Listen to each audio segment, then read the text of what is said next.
Anusuya is not able to speak, I think. Let me check. Dr. Pooja. Just give me 1 minute, I will check. Pooja, you can start.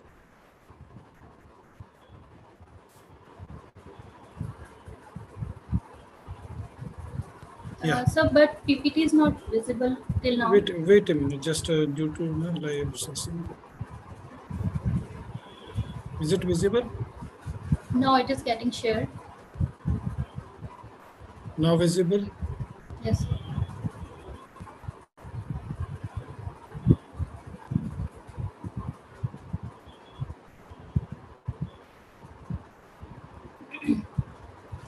So here, we are YouTube live, sir. Should I go ahead? Yes. So here I'm starting the session.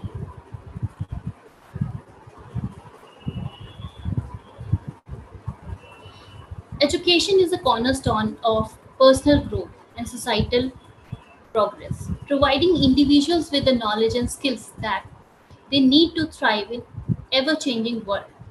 Education is a key that unlocks doors of knowledge, enlightenment, and personal growth, providing individuals with a tool to reach their full potential.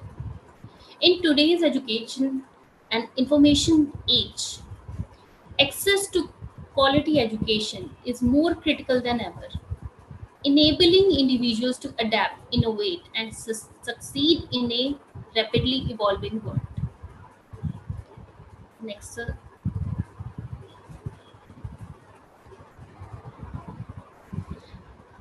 If we go to the next slide, good afternoon, respected all, distinguished guests, delegates of CTPDCON-ERA 2023, the first virtual international conference on educational reforms and advancements, organized by Council for Teacher Professional Development CTPD in collaboration with the organizing partner KR Mangalam University, Gurugram, Haryana, India. Galgotia's University. Sir, can we go to the previous slide? In collaboration with its organizing partner KR Mangalam University, Gurugram, Haryana.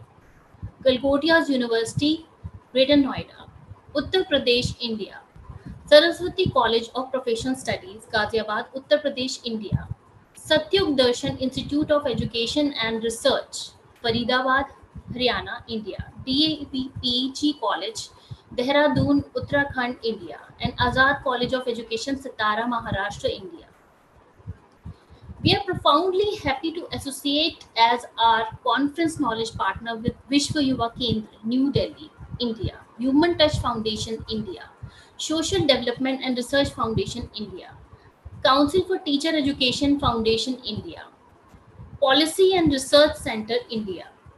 And our publishing partner of national and international recognition, EZ Publication, Education Publication, Red Shine Publications, and International Journal of Education and Allied Sciences. Next.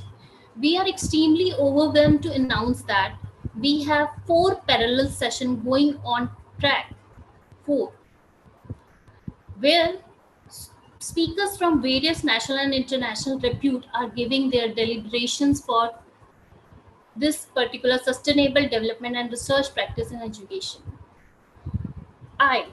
So next.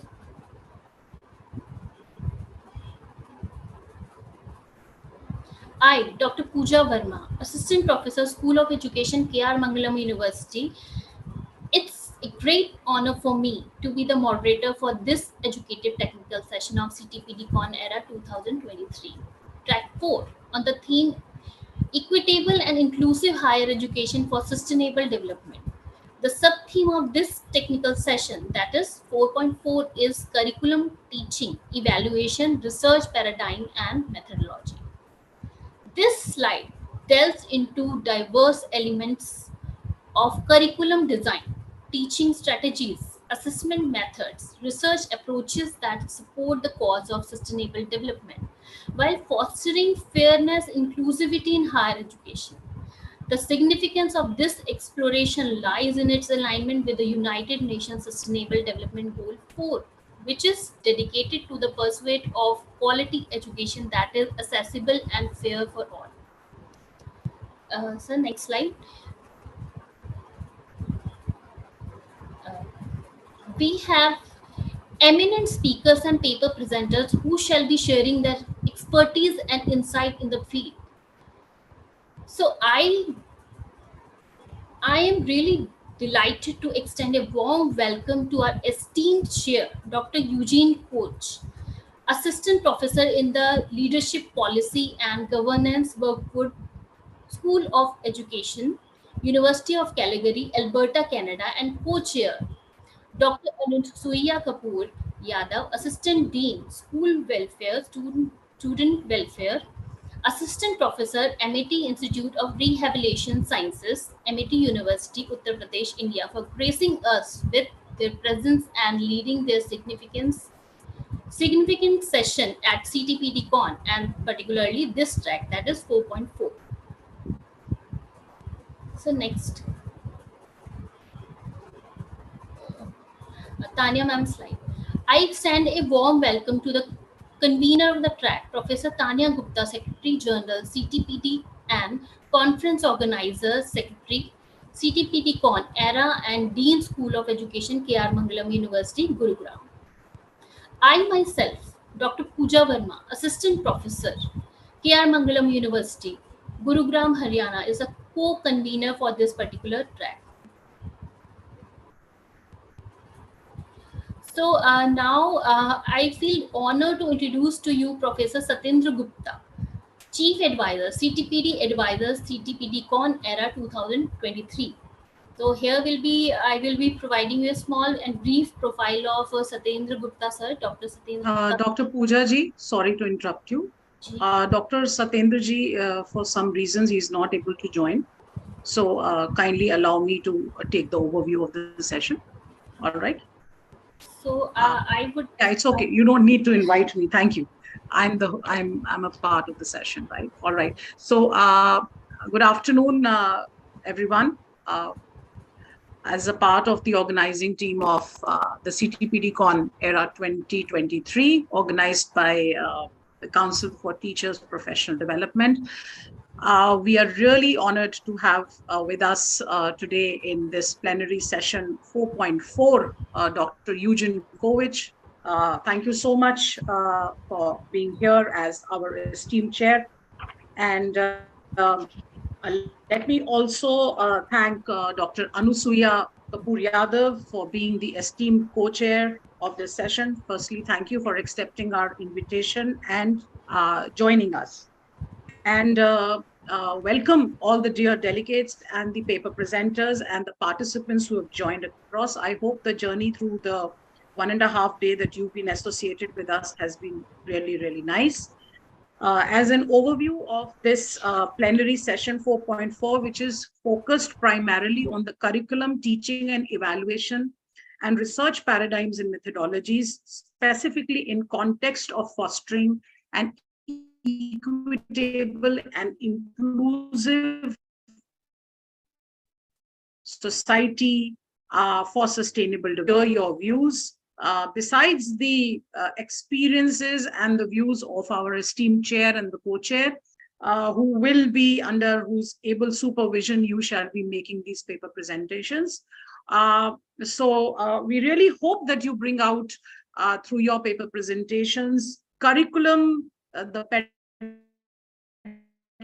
pedagogy, the kind of method, our world, a more inclusive and an equitable space. And wish you all the very best, and gratitude once again to our esteemed chair and co-chair for joining us. Over to the moderator, please.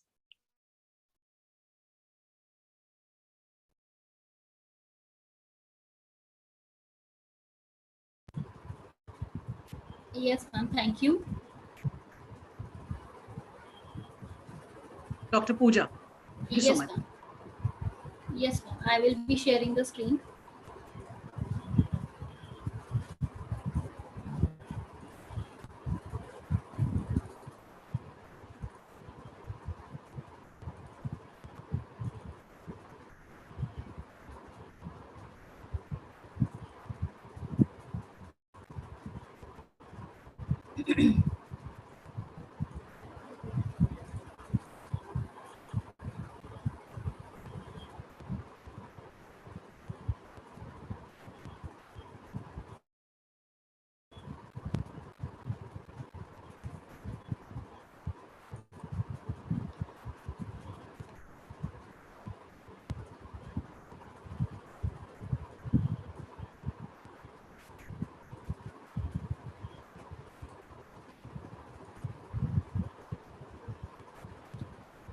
So, going ahead with the session, uh,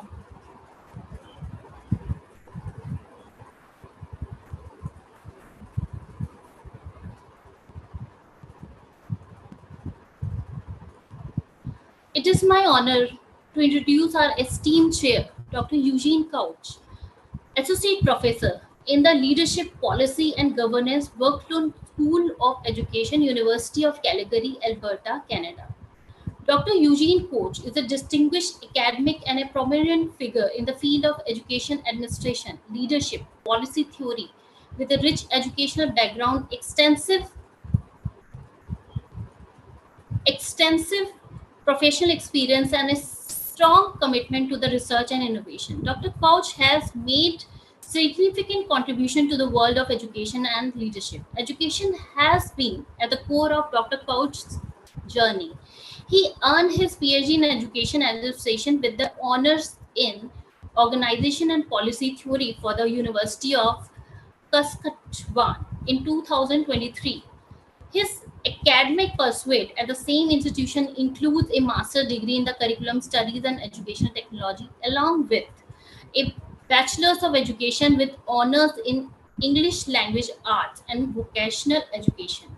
His early education experiences laid a strong foundation for his later accomplishments. So going ahead, Dr. Couch's professional career has been marked by an impressive range of experiences and accomplishments. Before embarking on his academic journey, he began his career as a petrophysicist and reservoir education engineer at Saskatchewan Oil and Gas Corporation. Driven by the desire to make a positive impact in the public sector, he transitioned into the field of education. He pursued further study while working as a K-12 teacher, principal, and deputy superintendent school. During his time, he completed his Bachelor of Education with great distinction, a Master of Arts in Curriculum Studies, and a PhD in Educational Administration. In 2002, Dr. Couch joined the University of Calgary as a professor in the Workload School of Education. Since then, he has played a pivotal role in shaping the landscape of education and leadership. His dedication to research and innovation is evident in the extensive body of knowledge, while spans various dimensions of education and leadership. One of Dr. Scout's significant contribution has been pioneering the development of online education doctoral programs, making advanced education more accessible, adaptable to the changing need of the students. He, his interest area are both for forward thinking and holistic. Notably, Dr. Couch is a renowned international scholar and leader, known for his ability to integrate education leadership, policy, and governance with the educational technology and teaching and learning design. In addition to his teaching and research, Dr. Couch is actively involved in international journal boards and conference planning committees, further enhancing his impact on the academic community. Dr. Eugene profound influence on education, leadership, research is a testament to his unwavering commitment to the fostering innovation and excellence with a global perspective, a dedication to the integrating technology and learning.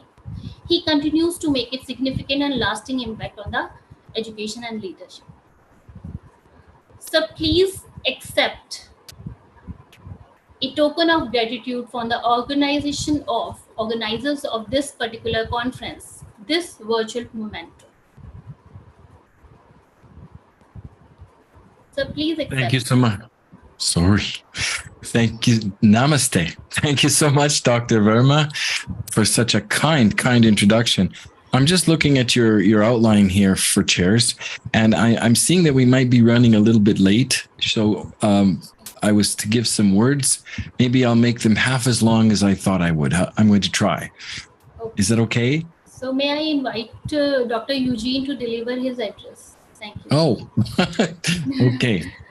Thank you so much. Sorry. All right, here we go.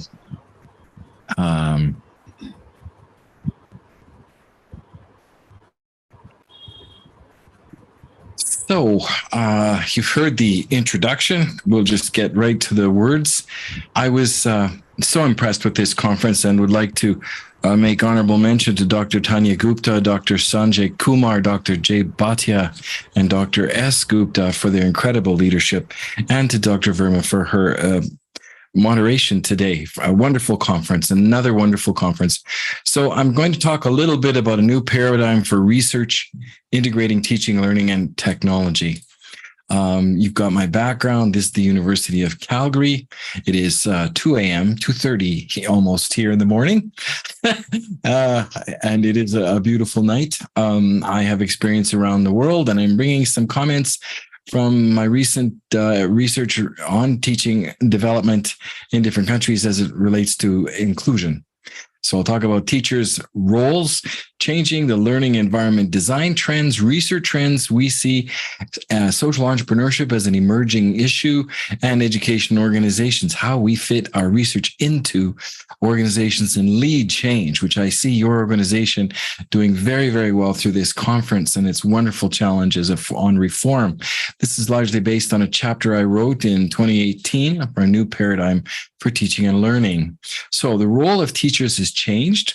We are not alone. Just like creatures in the ecosystem, animals and birds, we exist, our schools exist, our universities exist in ecosystems contained by nature, by each other. We're influencing each other. Context really matters. So we're looking at research that looks at more complex systems than independent, discrete situations more and more.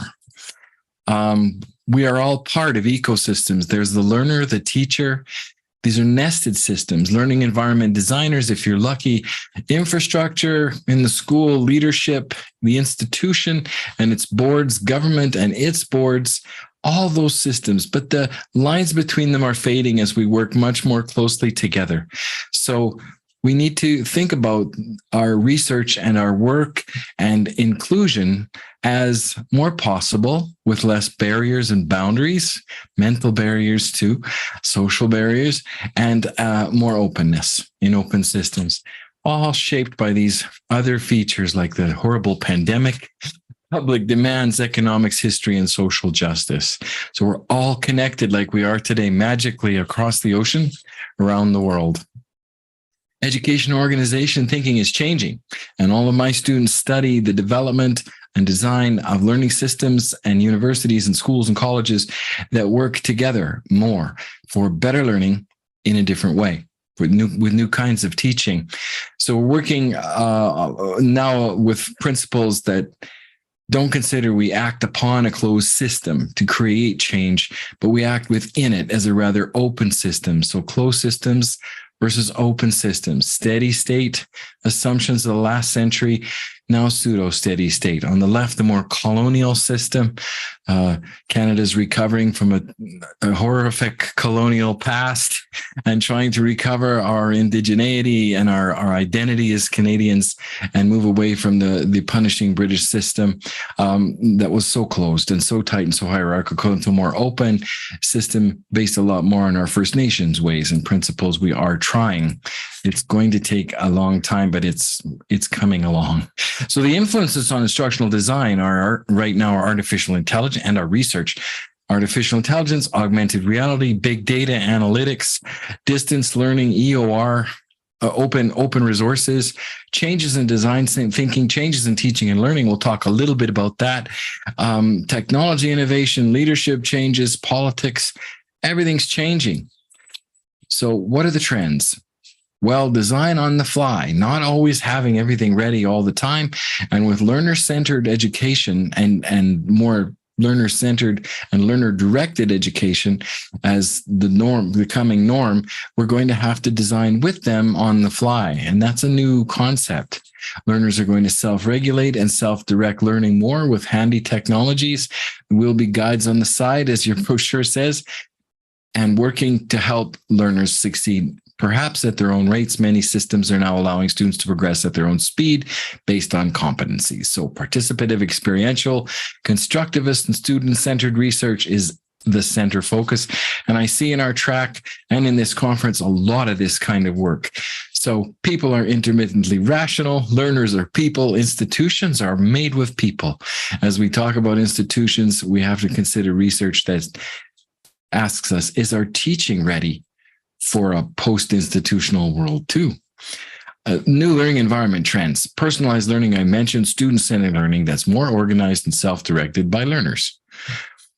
While personalized learning of the current variety has yet to be realized across North America, I know it's talked about a lot, but in my research, it's about 50%, luckily, maybe, in some schools. It's promising, but is our field ready for this? Are we ready for AI-enhanced augmented learning that's now starting to take over and become delivered from centralized systems, for example? So these trends are pushing teacher training, and our undergraduate teacher training programs are not well funded, and they're still struggling to keep up with this type of change from student-centered to from instructor-centered to student-centered instruction. That training and development in BEd programs is necessary. So is the funding. Media research dominates the field of educational technology, looking at the media and the tech and the tools. Effective schools research dominates the leadership and administration of education research right now. And these are slightly old ideas, according to the scholarship, and we're trying to move that forward. If you're a constructivist teaching and learning approach, you're in good shape in the field of educational technology, for example, where 25% focus on computer-supported instruction, web-based education, and mobile learning. Not a lot on inclusion and social consciousness, social justice, which my faculty focuses on very heavily. Analysis is the 43% use semi or experimental designs, half quantitative, 31% qualitative right now. 31% of the research is on university students, 23 on teachers, 13 on students only. And very little research on rural education systems, which is a problem, at least in North America and Australia. A research trend that we're seeing come stronger and stronger worldwide is a focus on people, not things or processes or even models, but people in better lives. So context sensitive research that creates more social good. And one approach that's becoming quite popular is the design-based research, DBR. We address problems that detract from the quality of life as the central problem. So social entrepreneurship is another idea that's trending and in research. And it's about taking innovation, not to generate business profit, but to transform the social economy, society more. Because more partnerships are required. We're all connected now. Social activists create social change by impacting others, kind of by force. Social entrepreneurs work on projects where all boats are lifted and everyone does better. Some partnership with business maybe, and some with the private sector, all for lifting lives and improving lives. So we love in education the social mission, and it amounts to expenses, and more expenses make up human capital. The financial sector looks at expenses, income, and profit. There's a tension there, but that tension can be productive if we work as partners to solve some of the deficiencies in the public education system. One of the concepts is social capital building, where you bond with people that are similar, teachers versus teachers, for example, where you bridge across diverse social cleavages, like teachers and parents, teachers and other schools, other industries, or you can link to build social capital between different stratus of wealth and status, teachers and policymakers, and cultural leaders, people you don't normally work with. By doing all these things, you can build social capital in your system and help lift lives a little bit more easily, and the system is more coherent. Innovation is changing. The demands of multiple stakeholders are everywhere. We have to combine our resources in new ways. So social capital is one way where we put the well-being of others at the focus of our research, and we work the rest out from there for social change. One example is the Chinese Growing Home project, which I have seen it work.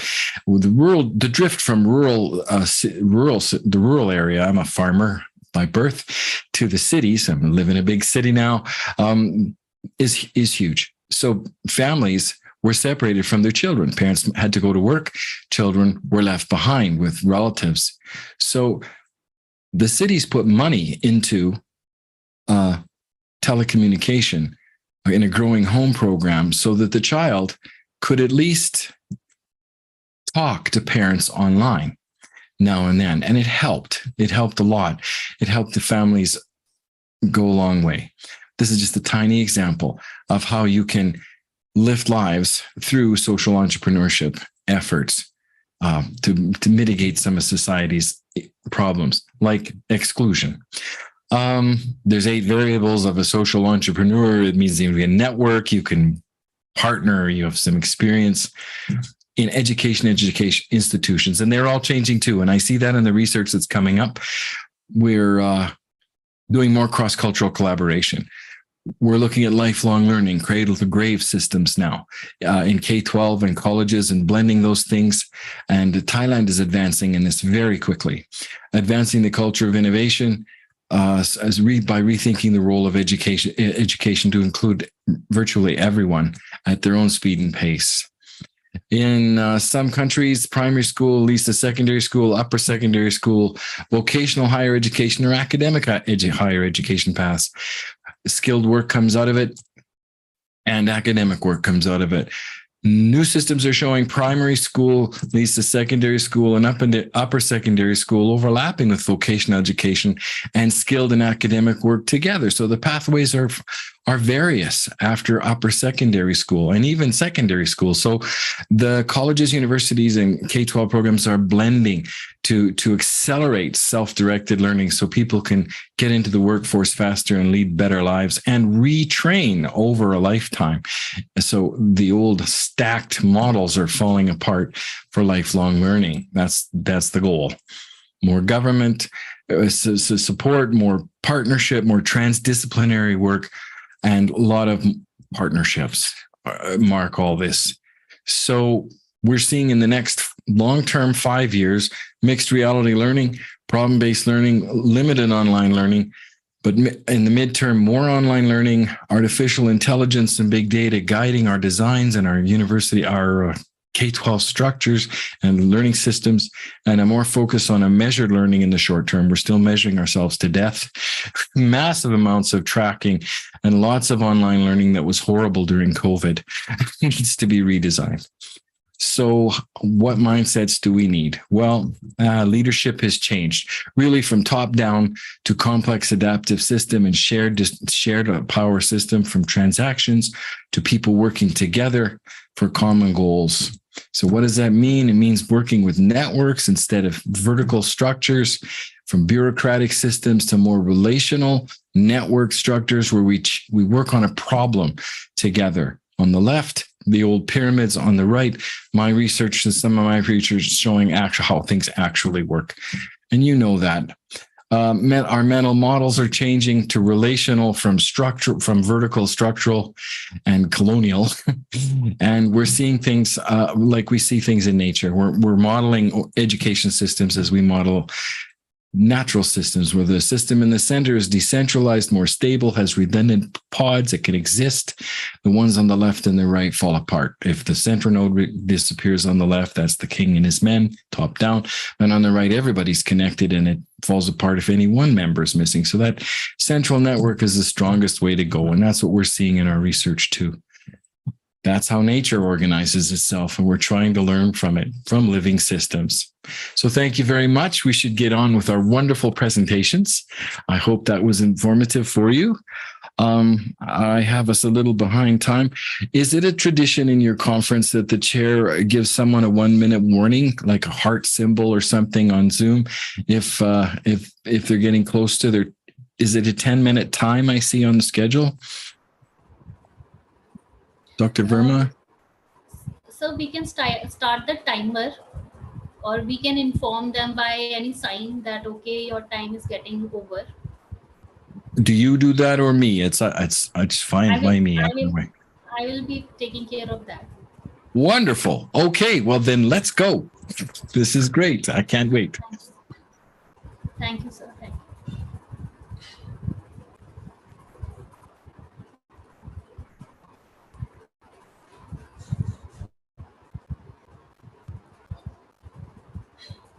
Hope the slide is visible. And thank you, sir, for your remarkable remarks. Now, going ahead with the session, I feel privileged to introduce our esteemed co-chair, Dr. Anusuya Kapoor Yadav, Assistant Dean, Student Welfare and Assistant Professor at MIT University, MIT Institute of Rehabilitation Sciences, MIT University, Uttar Pradesh. She holds PhD in Special Education. She has been associated with the field of special education and rehabilitation sciences for past 13 years. She specializes in specific learning and has been gold medalist in BEd special education, specifically learning disability at Department of Community Education and Disabilities Science Studies, and completed her MA education from Punjab University, Chandigarh. Her areas of interest includes educational technology, cross disability, inclusive education, child psychology. She is also a member of Rehabilitation Council of India. Visiting expert team. Okay. To her credentials, she has published numerous publications in national and international journals of high repute. She is also a resource person at various CRE programs and national and international conferences. As an educationist, she is actively engaged in the empowerment of students with special needs and strongly believes that all the children learn together, whatever possible, regardless of any difficulty or differences they may have.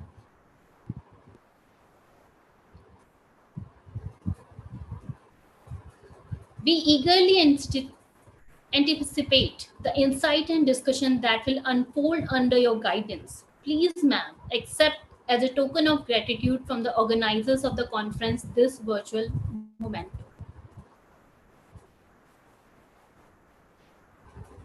Please accept, ma'am.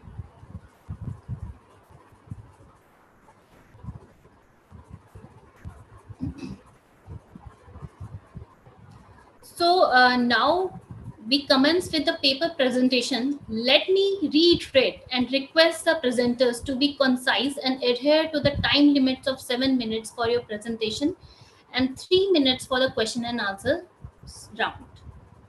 Without further delay, I would like to invite Chair Dr. Koch to officially commence this session, and our co-chair Dr. Yadav. We look forward for your valuable contribution throughout the session and the dynamic synergy you will create with Dr. Eugene.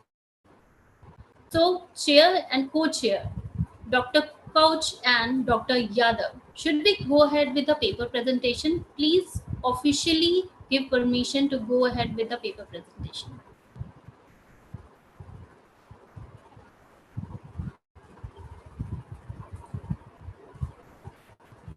Dr. Yadav, you may lead with your award. Is Dr. Yadav with us? So we should go ahead, sir and ma'am, with the paper presentation. Absolutely. Okay. Yes, thank you. Please have fun. Yes, we will surely have. And first presentation is there from the side of Dr. Kaushal Yadav and Dr. Dharmendra Bhumtaria. Dr. Kaushal Yadav is available. Yes, sir. He is already the co-host, I think. He can unmute himself. And the title of the paper is Experimental Learning in Teacher Education. So before going ahead, it is just an instruction uh, for all the participants that they should remain adhered to the time, should not go beyond 7 minutes, and then we will go for the question and answer session for 3 minutes. So it will make all 10 minutes for each participant. So please be careful, be aware that how much time you are taking for the presentation. Thank you.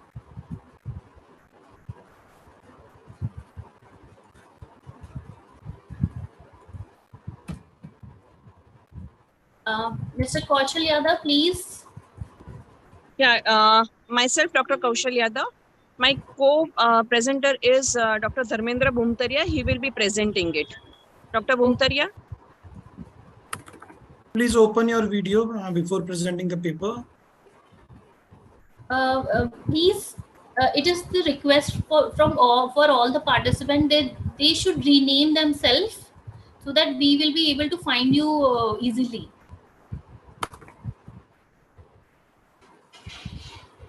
Dharmendra Bhumtaria. Is he the first speaker?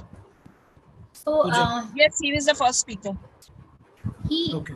Wait a minute. Dharmendra. Actually, no? he is there in the meeting. So. Wrong name is Dharmendra. Yeah. He's host now, ma'am. We can start. Yes, sir. Thank you for making me co-host, and thank you for allowing us for paper presentation.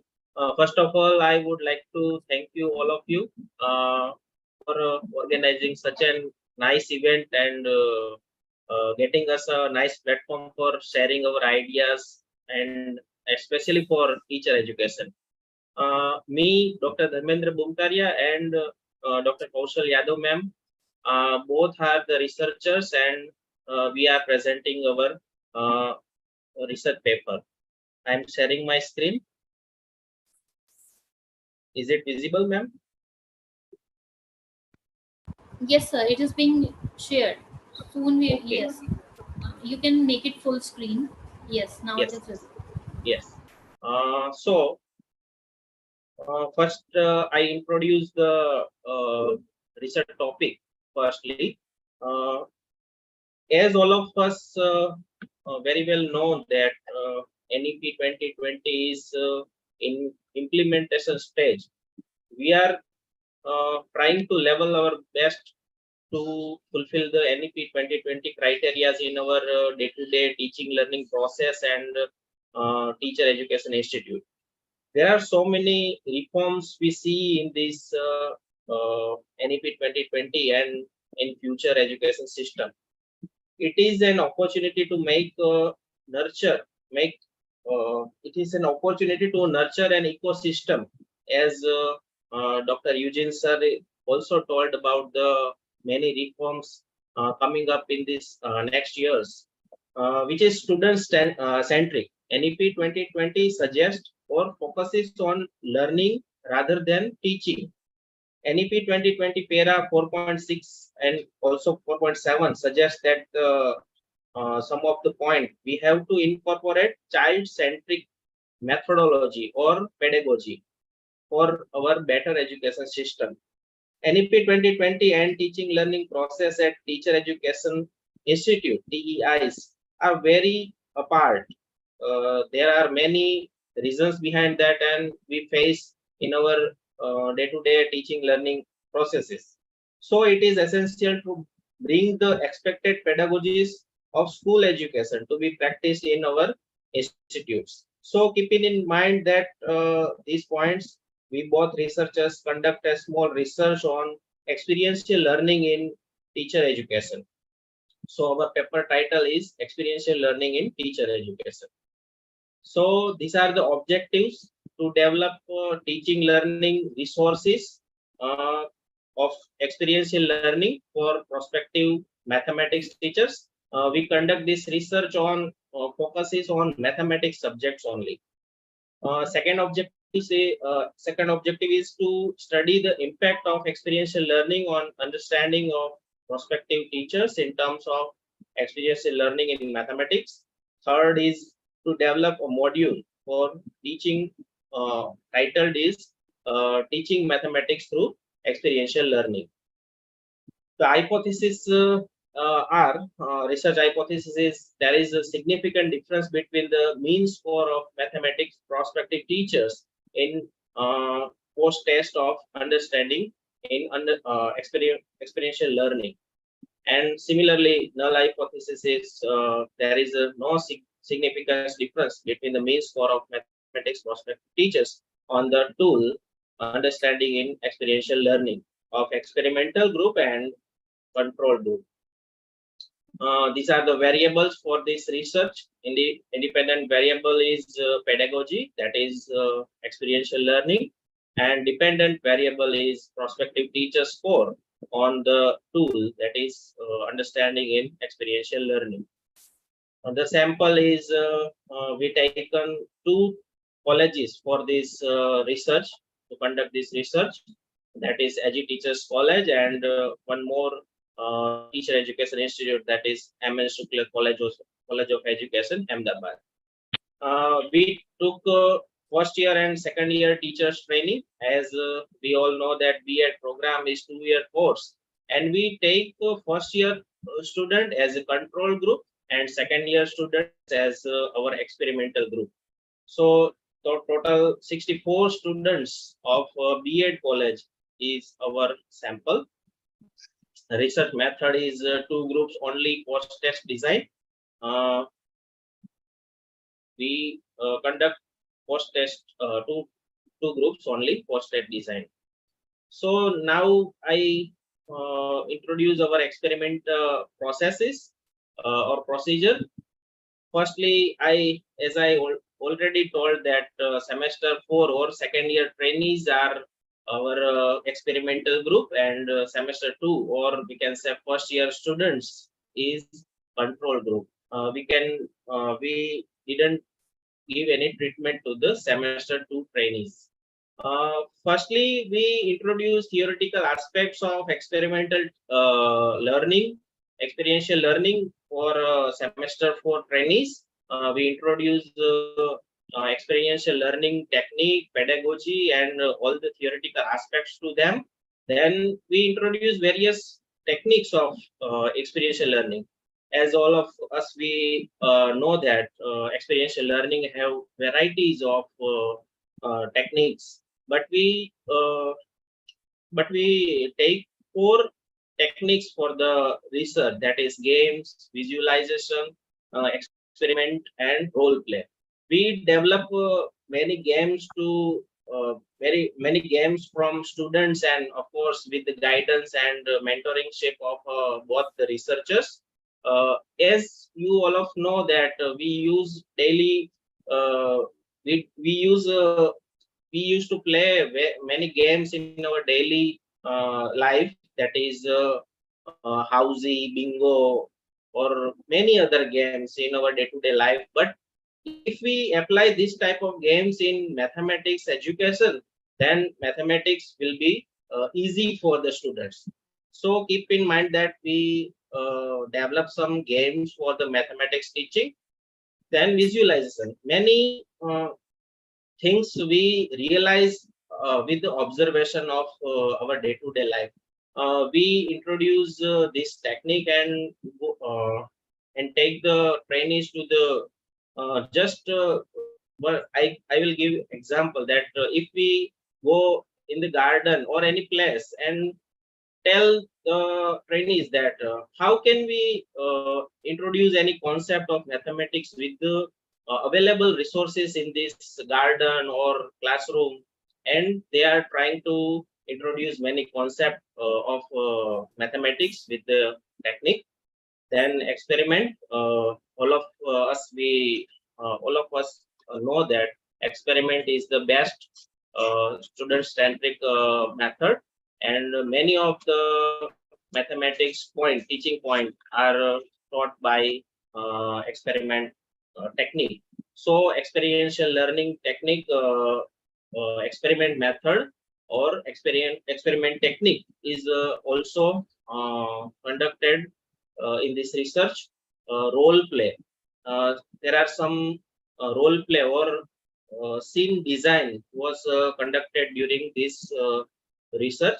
So one of the group, that is second year or semester 4 trainees, are going with the process, and semester 2 trainees were control group in this research. After completion of these sessions, we administer post test to the both group. Tool for data collection, self-made test was developed for the research, and title of the tool is Understanding in Experiential Learning. After preparing this test, it is consulted with the experts and finalize the tool. There are total 15 items of descriptive questions. There are many situation-based questions also, and there were total 50 points of that tool. Mann-Whitney U test was applied for the data analysis, and the data is presented to all of you. U test or U score was 9 for experimental group in experiment at Teachers College, and 201 for control group at Teachers College. And after Mann-Whitney U test, we converted this scores in Z score, and Z score was 5.92 for the Teachers College experiment.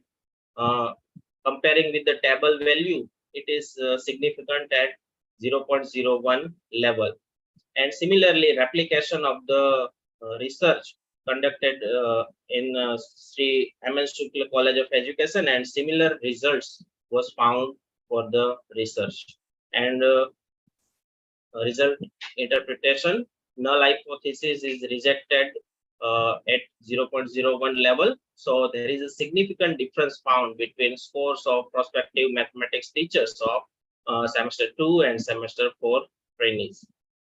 As the mean score of experimental group is higher than the control group, it is concluded that experimental group have good command over experiential learning compared to control group.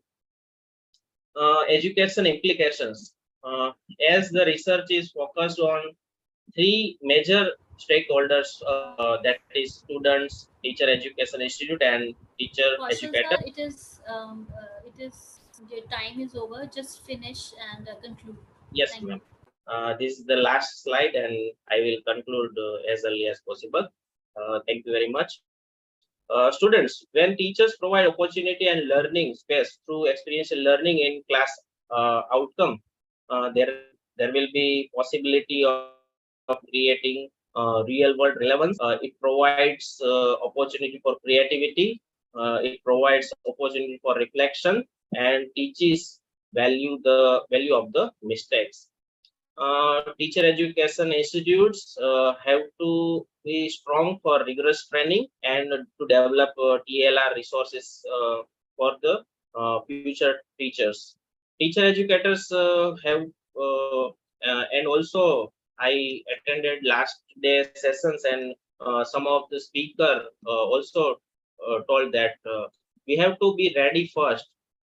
We think that future will be bright, but we have to be ready for developing our future.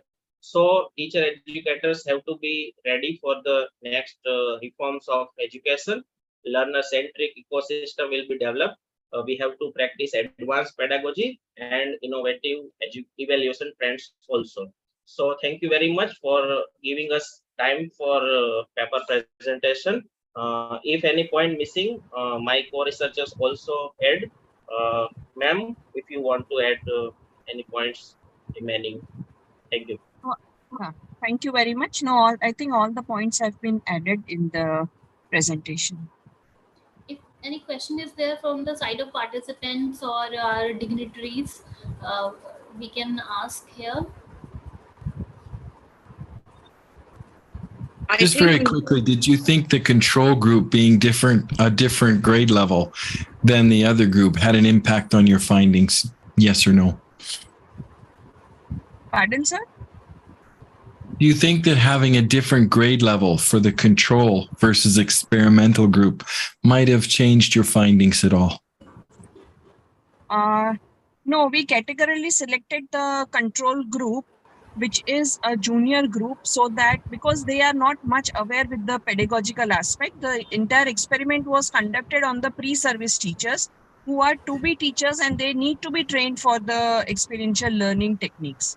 That's the reason why I selected this control group as junior students. Brilliant work. Thank you so much. Thank you. Next, Yuvika. Dr. Pooja, am I audible? Yes, Yes, ma'am. ma'am. Okay, thank you so much. There were some issues. Now it's resolved. Thank you. Next presentation is from the side of Miss Yuvika Singh, Assistant Professor, Thank you. the ICFAI University, Himachal Pradesh, India. And the topic of her presentation or the paper is Unwilling Employee Engagement, Insights for the Higher Education Sector.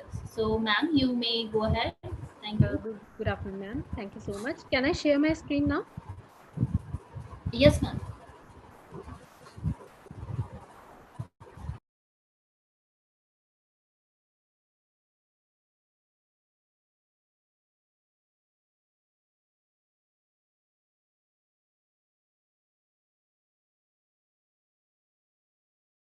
We are starting at 2:28, so you will take only 7 minutes. It Right, means you will finish by 35. Okay, ma'am. I'll just take care of it, ma'am. You can full screen your PPT if possible. Yes, ma'am.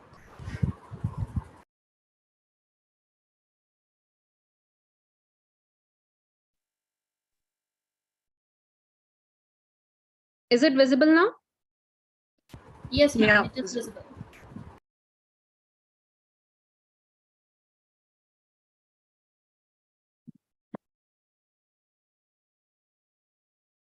Honorable chairpersons, all the dignitaries present here, a very good afternoon to all of you.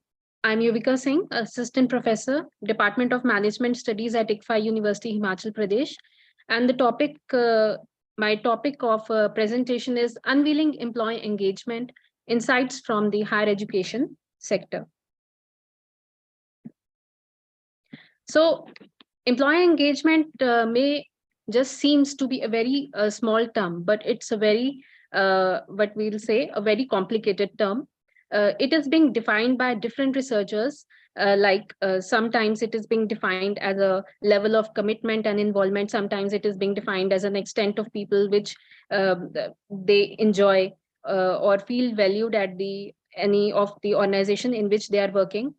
And sometimes it is being defined as a motivation, whether the employees are being motivated to do work at the organization. Now, employee engagement plays a very important role in higher education sector, because when we talk about the employee engagement, we are talking mostly about the faculties here. Now, faculties play a very important role in just fostering and in changing the society, because they are connected directly and indirectly with the students. Their faculty helps in strengthening the values and culture of the institution. So that is why even the national education policy says that the very important factor in the success of higher education sector is the engagement of the faculty and the students. So here we will be talking about the faculty members. So different authors, different researchers have worked upon the employee engagement factors and connecting them with the demographic factors. So here we will just find out the role of demographic factors and their connection with the employee engagement, especially age, gender, and marital status. Different researchers have worked upon these factors and have found the connection between these. Different researches have been done in the areas of IT sector, different companies in the South region of India, Chennai, different countries, private sectors, right? Taking the different respondents. But mostly the very few studies are being conducted on education sector. If I'll say the higher education sector, even if these studies are being conducted, these are being conducted in Tamil Nadu, Chennai, Madhya Pradesh, south of the India. So there is one survey in 2018, we can say by India Today. You can just see that Punjab is at 20th position. That is the last position in the education sector. So that is why I have just chosen the area of Punjab for this study. So most of the research is being conducted in these areas, as we have just discussed, in different parts of the world also. And when, especially if I'll talk about India, it is being done in Himachal, it's being done in the south, but in the Punjab area is being neglected for the same. So I've just chosen this area. The objectives of my study are to compare the employee engagement among the male and female academicians in higher education sector in Punjab. Secondly, to compare the employee engagement among the academicians with the different age groups. And thirdly, to compare the employee engagement among the academicians with the marital status in the higher education sector in Punjab. So the scope of this study is limited to the public universities of Punjab, and the population is confined of the teaching staff. The study is descriptive in nature, and the data is being taken from both primary and the secondary sources from sources. Sample size of the study is 180 due to the constraint of time, and simple random sampling has been employed to select the sample. Now, the scales that are being used here are for the employee engagement scale. The standard Trich work engagement scale is being used, given by Shefali and Baker, most popular one. After doing the reliability test for the 50, after the pilot survey, the Cronbach alpha came to be 0.931. And so we have just further gone for the analysis using the frequency percentage Mann-Whitney U-test and Kruskal-Wallis test. Now, these are the hypothesis formulation as we have just gone through the objectives.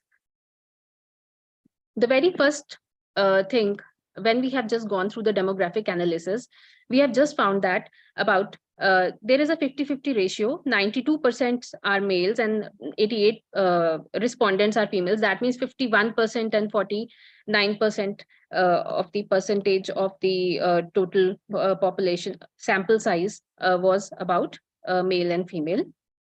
When we talk about the age groups, we have just found that maximum respondents were in the age group of 30 to 40 years, and the minimum were 50 years and above.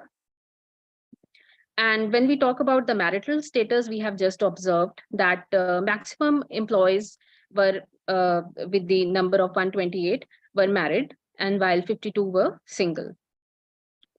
So after just applying the test of normality, whether our data is normal or not, Shapiro-Wilk test and KS test, we have just found that significant value is less than 0.05. So data was not normally distributed. So that is why we have just applied for the non-parametric tests. The very first test we have applied was Mann-Whitney U-test, and it was being observed on the gender that by applying Mann-Whitney test, p-value was greater than 0.05. So there was no significant difference in the employee engagement of male and female academicians. So our first hypothesis was being accepted.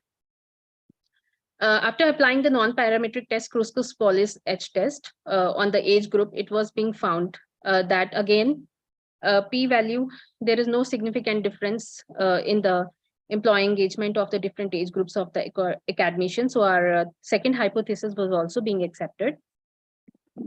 After applying Mann-Whitney U-test on the marital status, it was being found that there is no significant difference in the employee engagement of the academicians with the different marital status. And our third hypothesis was also being accepted. So we have just findings have relieved surprisingly that there is no significant differences in the employee engagement based on gender, age group, and marital status among the academicians surveyed. That means these demographic factors did not substantially impact the employee engagement in the context of public universities in Punjab. So when we talk about these three areas or demographic factors, these should not act as a hurdle in the criteria of promotions, nature of the job, and developmental opportunities and social Yuvika equity. ma'am, I hope you are just concluding. Yes, ma'am. It's my last slide. So when we talk about these current findings, these shows that these three factors does not affect the engagement of the employees, although this study is being confined only to 180 sample size and only to the Punjab area. So the studies or the results may just differ in different areas. And even this study can be just extended by taking the other demographic factors and by connecting them with the different, by even taking employee engagement as a moderator or mediator. So this was all about my study.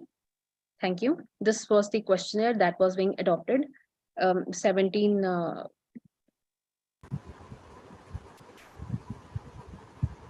Thank you. Thank you, Yuvika ma'am. And any question from the side of our experts, dignitaries, and participants, and other paper presenters? It was a good presentation and a very good topic chosen. And today, I feel employee engagement is one of the thrust when we're talking about the success of higher education institutes.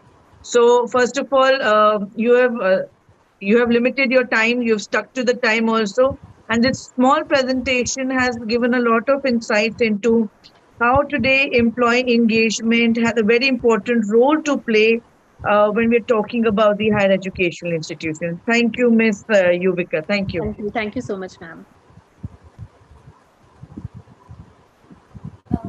Anyone else, if they have any question? Next presentation will be by Mr. Saket Bihari, Research Scholar, School of Education, K.R. Mangalam University, Gurugram, Haryana, India. He has written this paper along under the supervision of Professor Tanil Gupta, Dean School of Education, K.R. Mangalam University. And the title of the presentation or the paper is Mobile Learning and Micro Learning, Empowering Teachers for 21st Century Education. The host is kindly requested to give Mr. Saket Bihari the co-host rights so that he can share his presentation.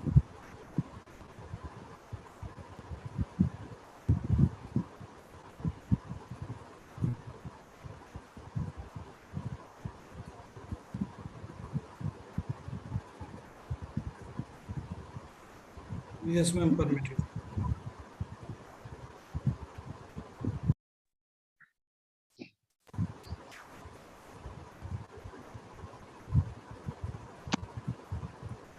Mr. Saket, you Saket, can start. you may share your screen and unmute Yes, yourself. just a minute, ma'am.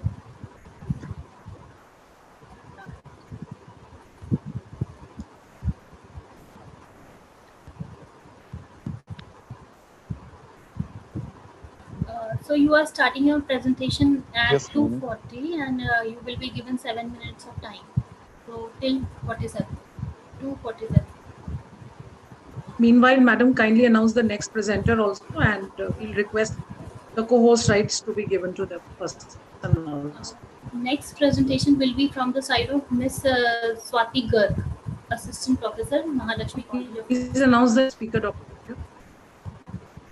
Hello, Pooja. Yes, Yes, you are audible. yes, sir. Audible.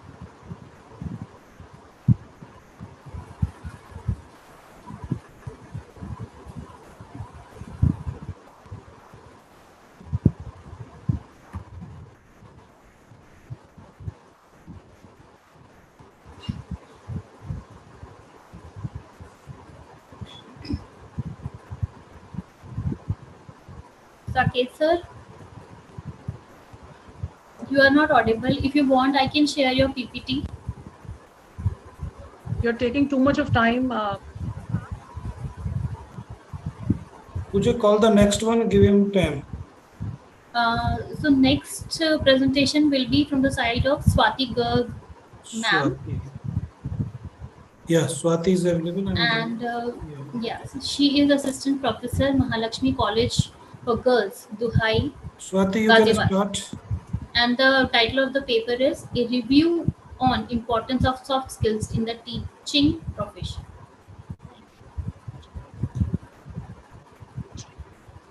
Good afternoon, everyone. Good afternoon. Am I audible? Yes, you are audible. Please go ahead. Yeah. Good afternoon, everyone. I'm presenting my research paper today here on the topic a review on importance of soft skill in teaching profession. Soft skills are, I think, If some person. you want to share your PPT because you have shared that with me. You want to share your Can you please PPT? share my PPT? Okay.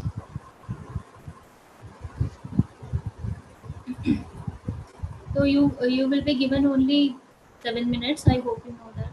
Okay, ma'am. Meanwhile, I'm uploading your PPT.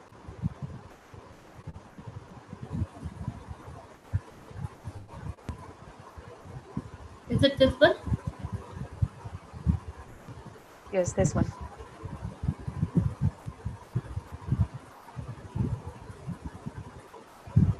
Yes, you may go ahead. Okay, ma'am. Individuals have possessed a wide range of skills. Some of them may help to improve their financial or social standing as a teacher in education industry, while others are born with or nurtured over a teacher's lifetime. Soft skills are indicative of teachers' unique quality and personality. Interpersonal skills define as how a teacher connects and interact with the world around them. Effective communication is essential for fulfilling teachers' societal duties. Skills have affirmative effect on teachers' character. Special efforts are made during teachers' education, uh, especially B.Ed and M.Ed, to strengthen common skills among people, teachers in this age of intense competition. As we all know that today's too much competition in the field of teaching. So all the teaching institutes like B.Ed and M.Ed institutes try to support their students to develop their soft skills, especially because every school and college demands a teacher with extra interpersonal skills and some more soft skills. They demand something else than their degrees. That's why soft skills are so important today. In today competitive time, when school college wants a multitasking teacher, those with strong soft skills are in high demand across all the educational institutes. Personality traits and other forms of abilities are what make a teacher really unique. The ability to listen, understand, explain, and conversation with the students are all skill among the non-technical, intangible, personality-specific skills that make up individual soft skill set. Soft skills are relying on specialized information. They are based on the personality and behavior of the teacher. Now we come to the types of soft skills. Soft skills are of many kinds. First of all, this skill of communication. One of the most crucial aspects of soft skill category is the ability to effectively communicate. Effective communication is essential in teaching profession for interaction with the students, parents, and faculty. Next, skill of language proficiency. The capacity to read, write, and appreciate a language is what is meant by the term language proficiency. Speaking is a language fluently is linked to knowing that language as a child. National language like Hindi in a country like India might be distinct from native tongues. It is essential to have a firm grasp of the English language due to its certainty in the present education system. To be successful in teaching profession must be able to communicate effectively in any one language minimum. Maybe it is preferable in English when we talk about India, but it is contradictory at the present time. Skill of teamwork. Achieving success by a student is impossible without teamwork in education industry. School and college might have a strict or relaxed team dynamics. All teachers of the school college always work in collaborative manner to attain objectives of student programs and institutions. Next soft skill is conversation. Teachers should have a good conversation skills. They should have they should be socially engaged, effectively converse with the students, parents, and colleagues also. Effective communication and listening skills are intertwined, the conversation might be placed anywhere in a classroom, school, college campus, or in social settings. Next is a skill of public speaking. Speaking in front of a gathering is a crucial part of being a teacher. It is a crucial skill at present as teachers not only teach students in class today, but they have to represent themselves in their institutions in different meetings, seminars, conferences, etc. through their medium, like research paper presentation, reaching out to many people. The next is time management. In present scenario, every institution wants multitasking teacher, as teacher have to handle so many responsibilities beside teaching. The ability of a teacher to juggle several responsibilities within a given time period without sacrificing teaching quality is considered as his or her skill of time management. Skill of media management.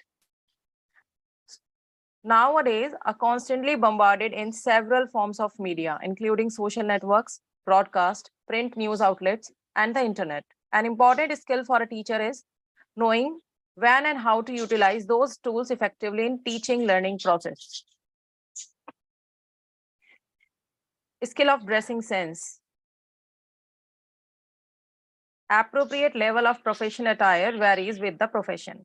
How teacher dresses matters a lot. Attire of teacher should be according to the occasion and regulation of educational institution. The next skill is a skill of leadership. In order to get things done by students, teacher need to develop leadership skills. Leadership skill makes the teacher a unique entity in the crowd. Willing to acquire new skills. A teacher should always willing to acquire new abilities, new skills.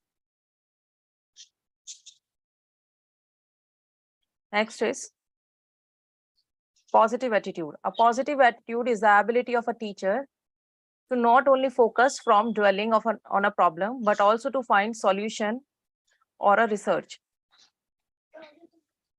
Next is the skill of good behavior.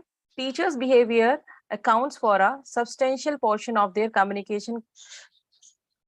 The manner a teacher act or react towards a student is an example of his or her behavior.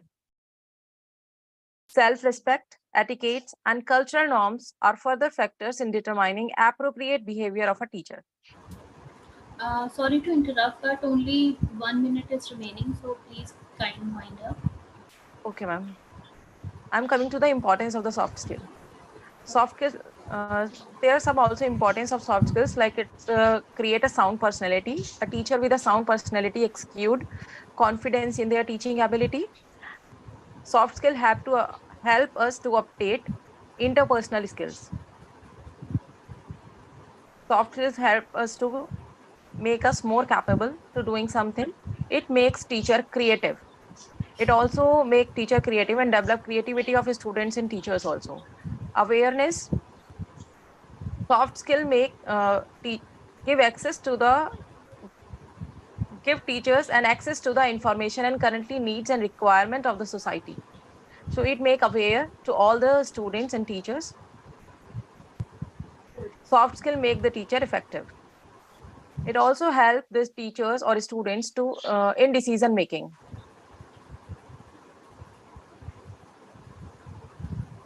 Can we move to the slide Yes, ma'am. that consists of the conclusion? Yes, ma'am. We can say that nowadays it is hard to survive without having soft skills to some extent. The desired or required this ability is widespread. Soft skill come to a number of advantages. Practice repeatedly in only way to truly perfect in a common talent. An individual must transfer outside of their typical surroundings.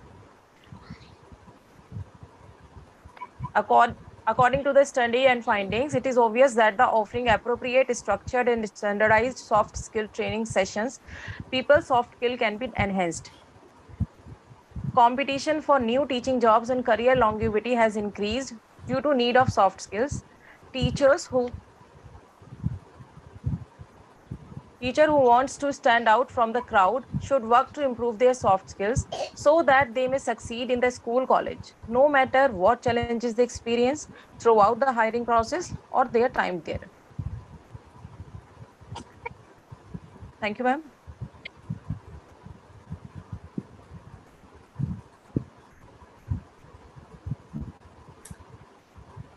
Thank you, Ms. Swati Garg. And any questions from the side of anyone? Our dignitaries and experts, if they have any questions, they can ask. Or Thank we you. should. We can move ahead. So, Saket sir, if you're here, please let us know so that we can give you the permission for presentation. Or otherwise, He's here. He's here.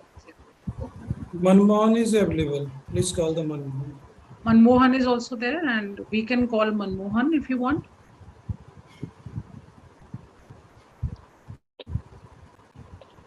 Thank you, ma'am. wait a minute.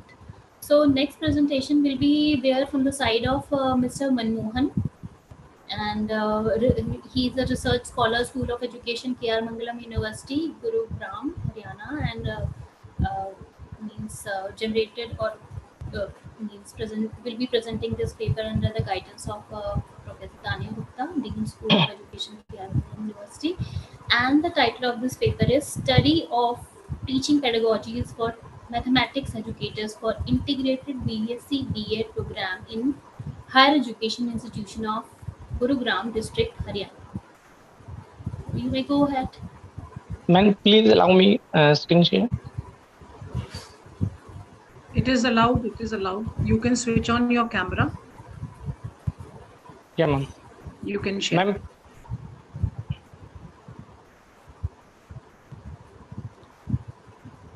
Ma'am, please allow me screen share. You can see the tab with share screen. Yeah, ma'am. You are already allowed because you are the co-host. If you want, I can upload the PPT.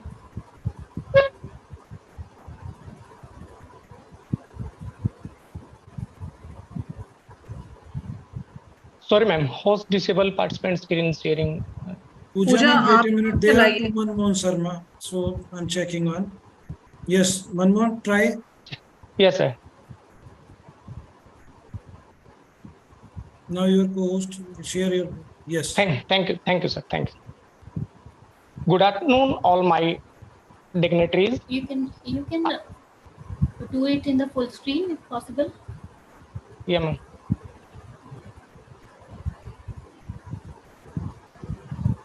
Yeah, you start, Manmohan. Sir, screen is not visible. No, okay, sir. Okay. Share again.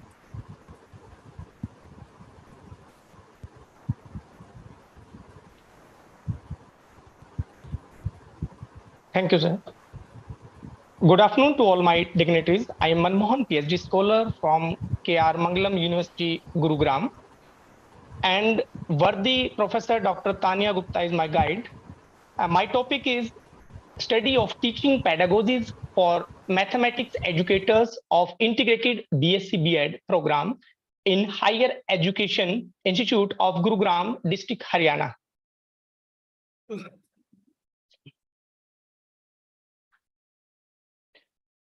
Could you please put your presentation in the full screen mode, Mr. Manmohan? Yeah, ma'am. Sorry.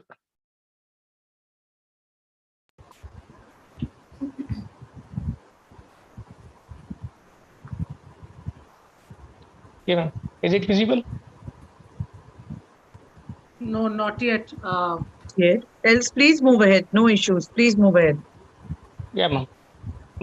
My abstract is this research article focused on teaching pedagogies for mathematics educators of integrated BSc B.Ed program in for Higher Education Institute in the National Education Policy 2020. Mr. Manmohan, can you kindly go to the second slide? The slide is not visible. Kindly go to slide 2.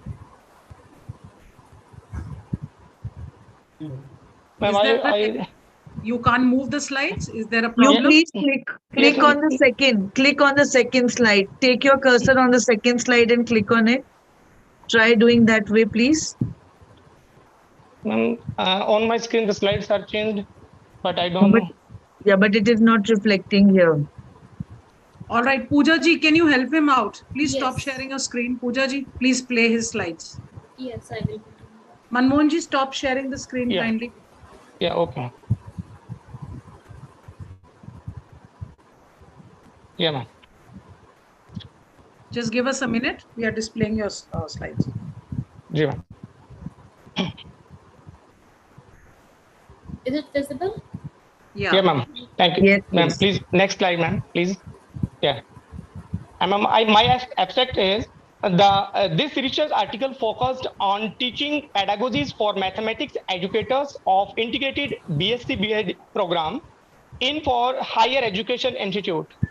In the National Education Policy 2020, framed by Ministry of Education under the guidance of Honorable Prime Minister Sri Narendra Modi, the investigator has focused and emphasized on the role of education in building of the prosperous nation. Mathematics has been explained in detail in the National Education Policy 2020. The ideas of various psychologists have been suggested and generalized. Experimentation and experiencing learning are proved to be helpful in the teaching and learning process for pedagogical strategies in various ways. NEP 2020 explains the pedagogical approach and various type of techniques to various subjects along with mathematics in higher education. Next slide, ma'am. Please next. Introduction. Education, people who have received an education are simple to drive but difficult to lead. The former president, Sri Sarvapalli Radhakrishnan, famous remarked that no nation can be improved beyond the status of the teacher. Dr. William Arthur Ward once stated, the good teacher explains, the superior teacher demonstrates, and the great teacher inspires. This is advice that every teacher should remember. Various strategies have been developed to carry out the national educational strategies at the local level. Therefore, a teacher should be well versed in teaching in order to work in higher education. In National Education Policy 2020, under the guidance of Honorable Prime Minister Sri Narendra Modi, the Ministry of Education launched the National Education Policy 2020. The main objective of the education policy is to develop practical skills in students to all levels using modern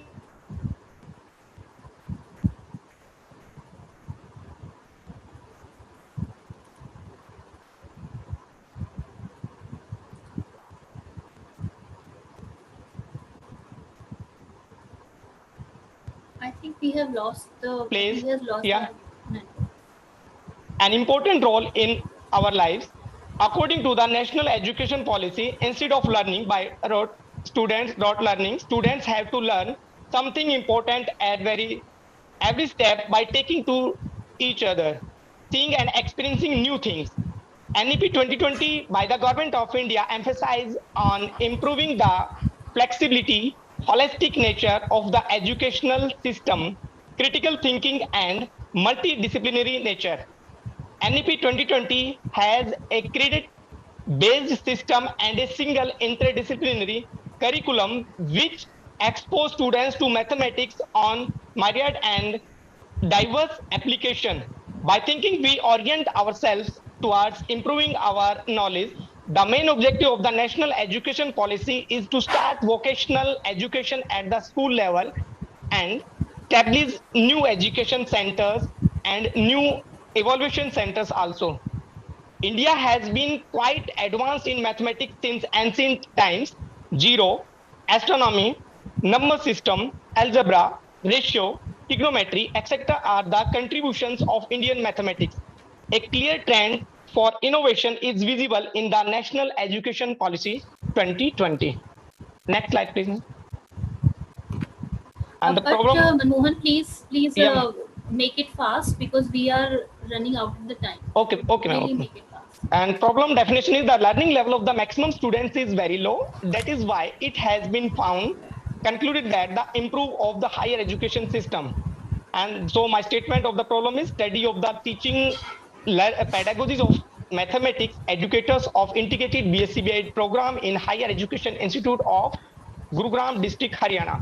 And the objective of my study is to find the significant difference in the study of teaching pedagogies of mathematics educators of integrated BSc BEd program in Higher Education Institute of Gurugram district, Haryana are as follows: are with respect to gender, in concern of the family background, with respect to locality, to analyze the process from psychological point of view.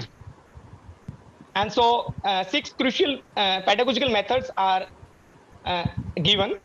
Constructive is, in this method, the motivate and purpose of is necessary for learning. Knowledge is subjective. Learners are taught how to learn, and learners are focused on inquisitive learning.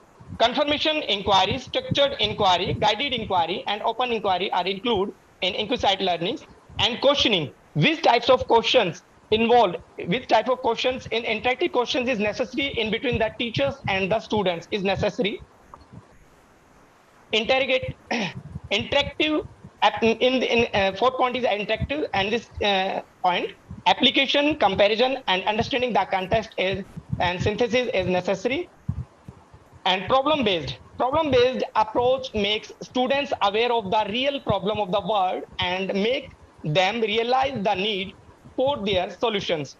And sixth point is reasoning, group discussion, peer group learning, frequently self-assessment, assessment by teacher, assessment by monitor, and conversation with logical learning. And practical, next please, next slide. Practical pedagogical strategies that aid in the teaching and learning of mathematics. Effective teaching set clear goal for mathematics, create a desire in the students to achieve the goal, and guide instructional decision with the goal in mind. Such tasks should be promoted, which will prove helpful in increasing the student reasoning and interest in solving problems related to daily life. In higher education, pedagogy approaches the techniques. Pedagogy is an art for the teacher. It focused on knowing how students want to learn. Not every teacher at the college level has pedagogy, so they do not receive formal training in the teaching. Educational approach. From the education point of view, those methods are meant which are used in teaching practice, from preparing the outline of the curriculum to disturbing teachers' supporting materials. Importance of pedagogy in higher education. Madam, slide please. All right, Manmohan, you Ji. can wind up. I think let's wind up now. Give your conclusion. Yeah, okay, madam. Madam, our finding is it may reduce the conventional method of teaching among the educators of coming generation. It may increase and enhance the constructivist approach in the minds of educators in the digital world. And my recommendation is, it will be helpful for both the scholars and researchers in the field of mathematics in function. It will be helpful in the developing the critical and analytical attitude and aptitude for learners. Mr. Yes, ma'am. My conclusion is, ma'am, second last slide, ma'am. The teachers should always bring fresh methods and ideologies to the classroom to ensure that all students receive a well-rounded education. Only the knowledge that the teachers have taught the pupils should be assessed. The effectiveness of the instructors' teaching methods should be shown by the students' attitude, personalities, behavior, investigative attitude, communication skill, lifestyle improvements, and problem-solving tactics. Digital literacy skills are vitally important in addition to equipment to guarantee that technology is used to support high-quality educational method rather than to replace them. Thank you, ma'am. And last slide is my bibliography. And ma'am, thank you. Thank you all, my dignities. Thanks, ma'am. Thank you, Mr. Manmohan. If any question is there, from the side of participants or our dignitaries. Next, we can go for, Mokshita should be ready for the presentation. Mokshita, Aditi. I think we can move ahead. Yes, ma'am. Okay. Mokshita and Aditi, both are the B.Ed students of School of Education, K.R. Mangalam University. And they have written the paper on the title, Understanding Attention Deficit Hyperactive Disorder from the Childhood to Adulthood. So you are good to go. Kindly share your screen.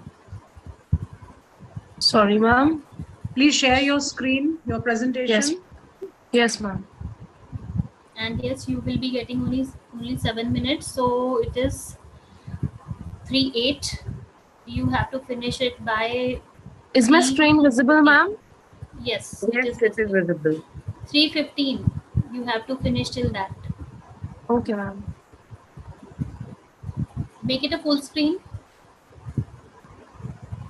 Good afternoon to everyone. Good afternoon to all the dignitaries. I, Mokshita Sethi, along with my co-author Aditi Verma, under the guidance of Professor Tanya Gupta ma'am, we have prepared the paper on understanding attention deficit hyperactivity disorder from childhood to adulthood. We are from BLED. We are pursuing our BLED from K.R. Mangalam University. So let's proceed with the paper. My abstract is Attention Deficit Hyperactivity Disorder. Sorry, I think I have shifted the slide. Just a minute. Attention Deficit Hyperactivity Disorder, ADHD, is one of the neurobehavioral disorders in children and adolescents. ADHD is often chronic. Your slides are not moving. You should click on the second or third slide.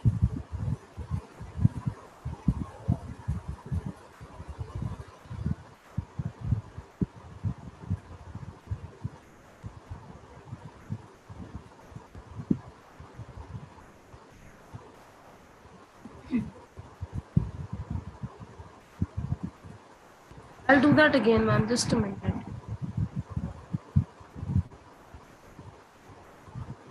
And focus on findings, conclusion. Okay. Okay. Ma'am, is this now visible? Yeah, now it is visible. ADHD is often associated with co-occurring problems such as distractions, obsessions, anxiety, and substance abuse. ADHD is diagnosed clinically by examining symptoms and disorders. The basis of health of this disease is supported by genetic, neuroimaging, neurochemical, and neuropsychological data. All aspects of a person's life must be considered in the diagnosis and treatment of ADHD. Multidisciplinary treatment includes education, family, and personal support. Psychotherapy alone or in combination with medication can help treat ADHD and co-occurring problem. Pharmacological treatments including stimulants, noradrenergic drugs, and alpha agonist and antidepressant plays an important role in the long-term treatment of ADHD throughout life.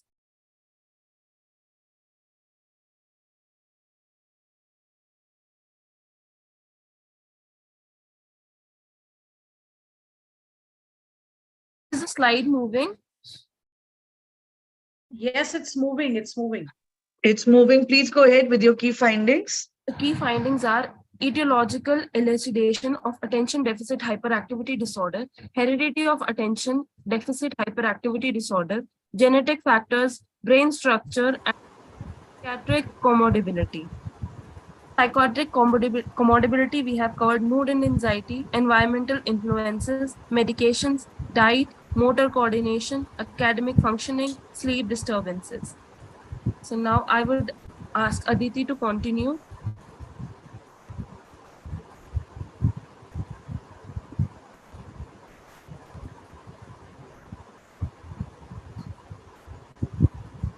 Yes, Aditi. Shall I ask Aditi to continue? You now? continue, please. Please wind up in 2 minutes. Mokshita, you continue.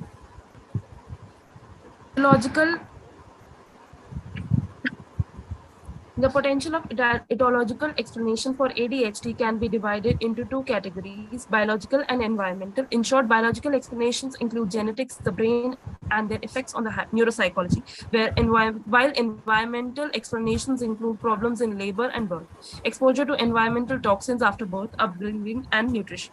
Heredity of attention deficit hyperactivity disorder. The heritability of ADHD remains a significant problem. Over the years, researchers have increasingly documented the mental health of parents and other relatives of children with ADHD. Between 10% and 35% of the first degree relatives of the children with ADHD may also have the problem. Siblings have estimated 32% of risk. Genetic factor. The genetic basis of mental illness was already recognized by Emil Kraepelin at the beginning of the 19th century. This is now no doubt that ADHD is a problem where genetic characteristics differences between children increase the risk of developing it. The genetic factors account for 80% of the cause of ADHD. The recent studies have begun to investigate which specific genes may play a role in ADHD. This suggests an association between ADHD and null C4B alleles. Brain structure. A large body of literature examines the brain anatomy of children with ADHD. These studies using brain imaging techniques such as MRI show that the brain circuits connecting the prefrontal cortex, striatum, and the cerebral do not function properly in children with ADHD. Physical comorbidity.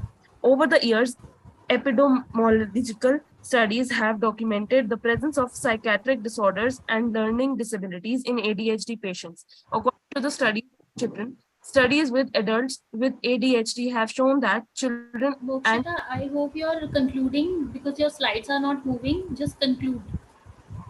Okay. The behavioral disorder is highly prevalent among children in primary school. It's characterized by impulsiveness, excessive motor activity, and inability to maintain focus. Boys are more frequently affected than girls if left under addressed. These attention difficulties can persist into adolescence and adulthood. The central feature of this disorder is the struggle to sustain attention, which manifests in various aspects of the child's life. These children are easily distracted, struggle to follow instructions, have difficulties in their relationships with parents, face negative perceptions from their peers, their academic performance suffers, and they encounter challenges in reading and mastering fundamental subjects, despite no deficit in intelligence. Scientific research generally does not provide conclusive evidence of a biological basis of this disorder. However, there is some documented association between the disorder and dietary factors, particularly food coloring. Conversely, social and psychological factors such as home, environment, and family dynamics have been shown to play a more considerate role in the manifestation of ADHD than other factors. Currently, ADHD is understood to have multiple causes and effects. There is ongoing disagreement regarding the most effective method of treating ADHD. Ritalin, a widely used medication, reduce children hyperactivity and distractibility while simultaneously enhancing their ability to focus and concentrate. However, it does not offer a cure for the condition and can often lead to negative side effects, such as stunted growth. On the other hand, behavioral management programs, which emphasize positive reinforcement and the structuring of learning materials and tasks to minimize errors while maximizing immediate feedback and success, have proven to be quite beneficial. An effective modification of ADHD claimed through cognitive behavioral training programs that combine rewards for desired behavior with the teaching verbal self-instructions, example, stop, think, then act.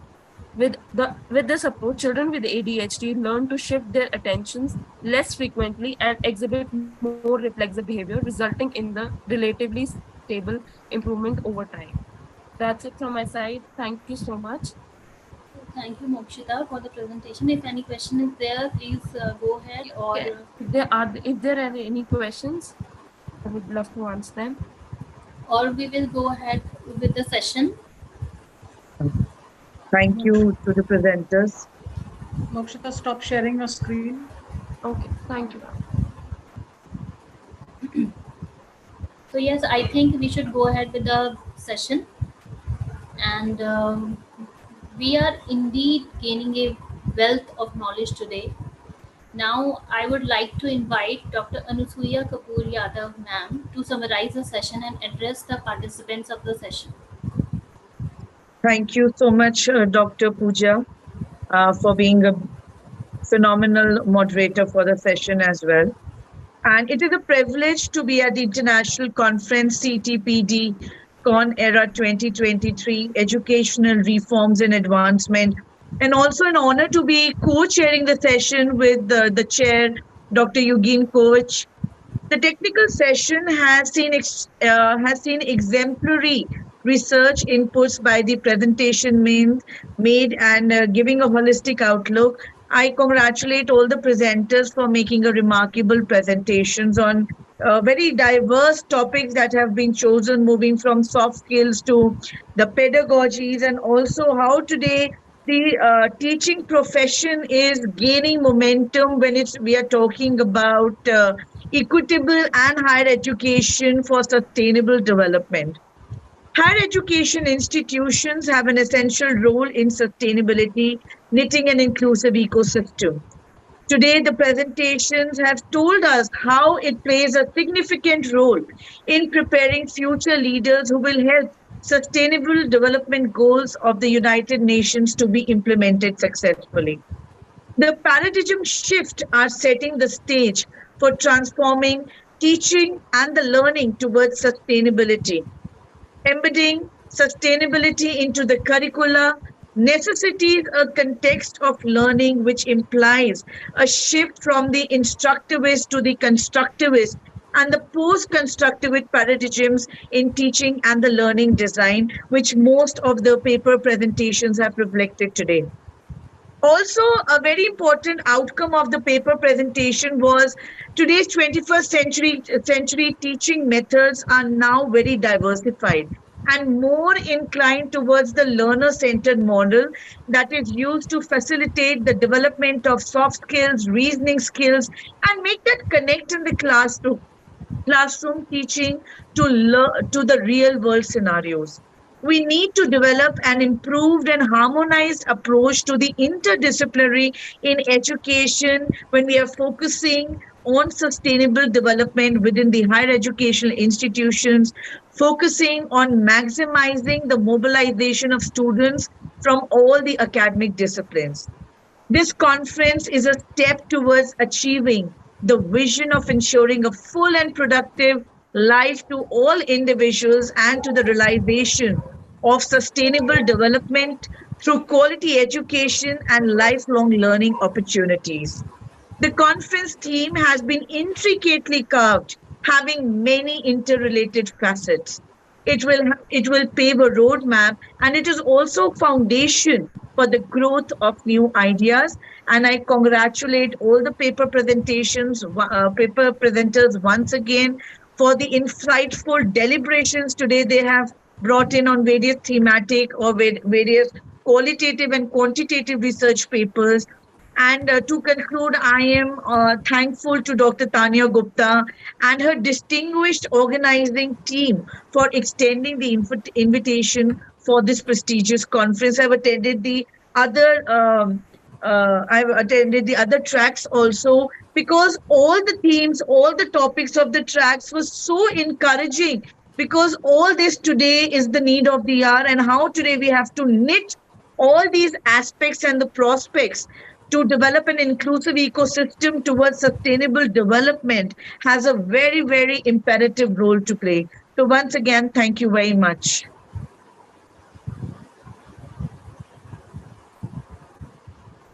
Over to you, Dr. Pooja. Thank you. Thank you, ma'am. Thank you for your kind words, and they were really encouraging. And now I would like to go ahead and towards the closing remarks. We eagerly await insights and reflection on the proceedings of this session. May I invite Mr. Eugene Koch for the closing remarks. Sir. Thank you all for this. I was particularly impressed by the student work and the passion for teaching I heard. from all of you. I really, really heard it. And I know the technology wasn't helping us in some moments, but you went past it and your message and research is clear. You love your research. Oh, I'm so excited. You said experiential learning matters. Demographics didn't affect employee engagement. There were transdisciplinary presentations, a lot of faculty support for the students. It shows in your work. It shows in your collaboration. Again, you found among those neat 6 pedagogies, new pedagogies proved important. And in ADHD, cognitive behavioral training helps students. Overall, the conveners have created a wonderful opportunity for you here today, working towards sustainable goals with exemplary researchers and emerging researchers. And I can't tell you how thrilled I am to experience your work today. Thank you so much, everyone.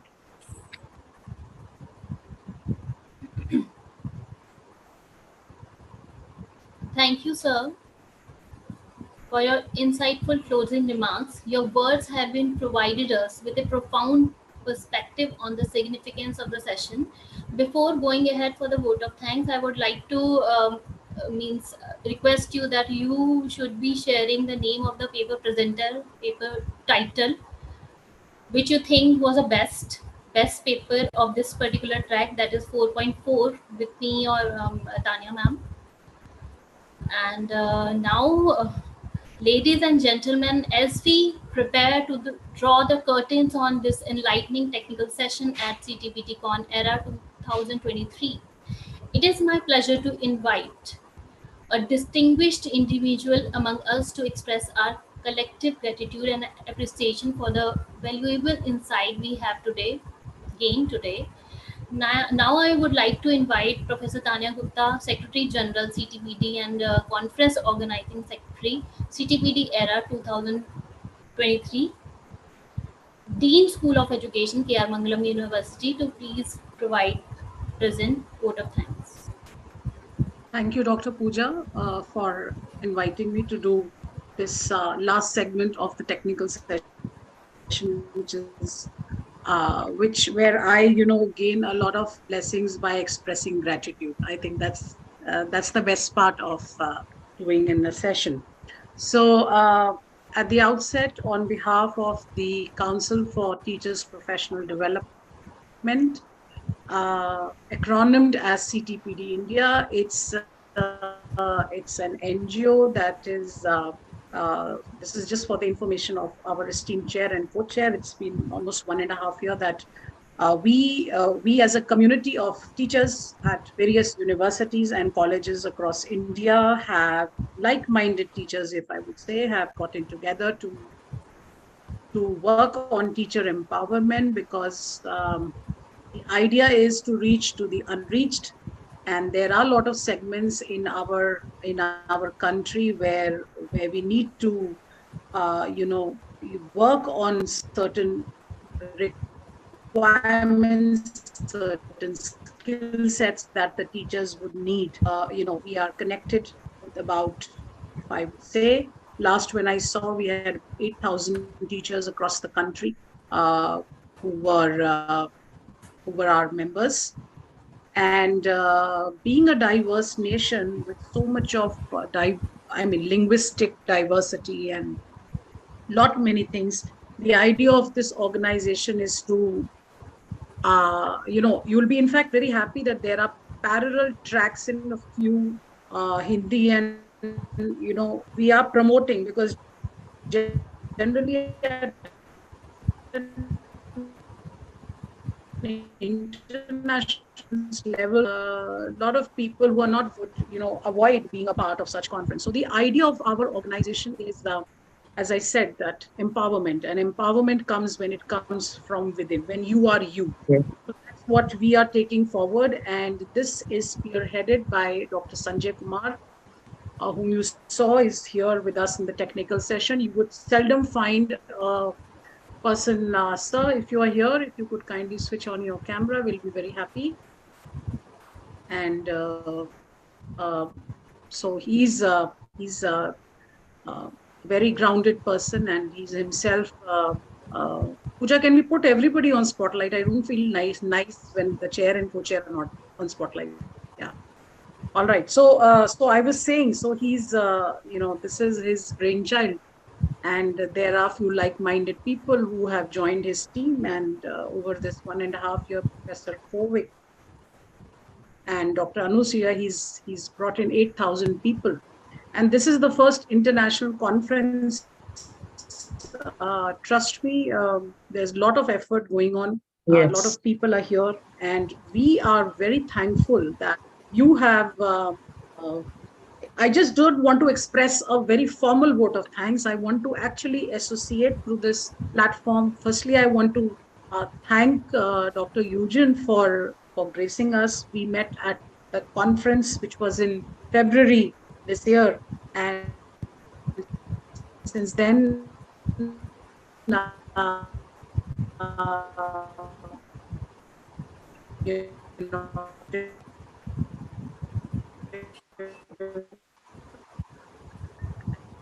from Camille, but so much.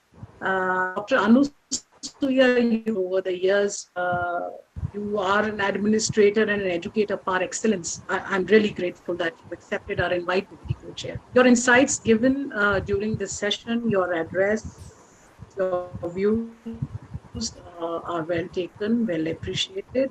And I must thank him from the bottom of my heart to lead so many people together, to rope in so many people together, and do this first international conference, which you have appreciated, Anusuyaji, that it's running in 16 different parallel sessions, and the thoughts are well chosen. So he's the man behind. I didn't know which one to leave and which one to join. That was a tough decision. And it's fortunate, we are very much fortunate that we've coming on this international, at this international conference, which is par excellence. Honestly.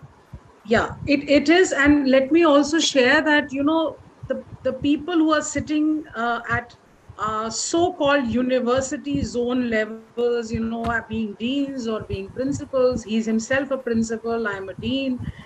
There is another track going on. There is a dean who is taking care of the technical support. And we are all digitally supporting. You may find a few nitty-gritties happening, but then the idea is to train people and empower them. And that's the vision and the mission of this organization. That's very important, yes. It's a remarkable effort that is being put forward by CTPD, bringing so many people together and enlightening them. And that's the essence of teacher education today. Yes. And thank you so much for bearing the technical glitches that happened. I know it might have just overstretched your time, but a lot of gratitude. Let me also thank Dr. Pooja Verma, who's the moderator of the session. Pooja, thank you. And she's also the co-convener of this track. So she's been really great. And to all the dear presenters who have made other paper presentations, I myself really learned a lot from you, and ranging from whether you're an associate professor or an assistant or even a B.Ed or a B. Yes, I was about to say, Tanya ma'am, it was very good to see the young generation BLA students coming up with a paper presentation, ranging to a PhD scholar also. Yes. So thank you so much. And it's been a pleasure. And Dr. Eugene, this is Namaste from India. Thank you so much. Namaste. Thank you so much. Thank you very much for having us today. Thank you so much. At 4 a.m. my time. I know every time we have a conference, you have the energy to bear the time zone, and you're all dressed up for this conference, shows your spirit. That's why I said thank you and gratitude from India. Thank you. It shows how passionate you are, sir. It shows your passion towards academics and research. Especially yours. Your people try so hard. This is wonderful. A wonderful moment. I appreciate being here. Thank you so much. Hello. Yeah, you want to speak? Yes, the feedback form that has been posted is track 3. It should be track 4, I think. We'll just send you. We'll just share. Thank you so much for the feedback. This Track is 4. 4.4. 4x4, yes. No. The one, the link that you have posted is 3. Okay. Could you We'll kindly just check? Yeah. We'll do that. So thank you very much for wonderful sessions. We really enjoyed. Thank you so much, everyone. Thank you. Thank you. Dr. Pooja. Thank you. And with that, we conclude this technical session. We hope that you had a fruitful and engaging day in our technical session at the conference. Your participation and contribution have been truly invaluable, and we appreciate your enthusiasm and dedication to advancing knowledge in your respective fields. As we conclude this technical session to a close, we would like to invite you all to join us for the valedictory session, which will be at 4:30 p.m. today only, which promises to be a culmination of the insightful discussions and discoveries made throughout the conference. During the valedictory session, we will have the opportunity to reflect on the highlights of the conference and honor under outstanding contribution by different dignitaries and experts. The valedictory session will commence at 4:30 p.m. today. You may join the valedictory session through Zoom link forwarded to you, or we will inform you that in the various groups. We encourage you to be present for the valedictory session, as it promises to be the momentous occasion. Thank you once again for your active participation in the technical session. We look forward to seeing you in the valedictory session and continuing the exchange of knowledge and ideas that have made this conference so exceptional. So see you all at the valedictory session. Thank you. Thank you. Thank you. Bye-bye.